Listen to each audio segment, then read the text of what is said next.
আসসালামু আলাইকুম গাইস, আশা করি সবাই ভালো আছেন। আমার এই ভিডিওটা আপনারা সবাই বেশি বেশি করে শেয়ার করে দিবেন, কারণ এটা একটা সচেতনমূলক ভিডিও।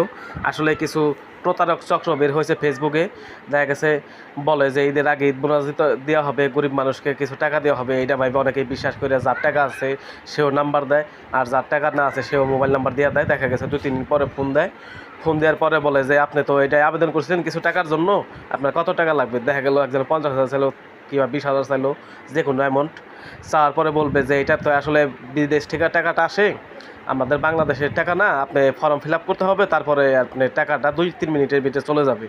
অথবা 500 টাকা চাইলো কিংবা 300 টাকা চাইলো আগে, চাওয়ার পরে যখন বলবে ফর্ম ফিল আপ হয়ে গেছে, তারপরে আবার যখন আপনি বলবেন কীভাবে আবার ভাই টাকা আসলো না, তখন আবার বলবো যে আপনি বিকাশ খরচের টাকাটাকে দিয়ে দেন, আপনি 50,000 5,000 টাকা আসে এটা দেন। আসলে যেই টাকাটা দেবেন ওই টাকাটাই মায়ের। এর জন্য এই সব জায়গায় ভুলেও কেউ ফাঁদে পাওয়া দেবেন না, এই প্রতারকদের পাল্লায়।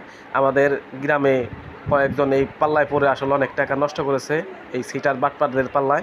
আসলে সবাই এই জন্য ভিডিওটা বেশি বেশি শেয়ার করে দিবেন, সচেতনমূলক ভিডিও যাতে সবাই সচেতন হতে পারে। সবাই ভালো থাকবেন, আল্লাহ হাফেজ।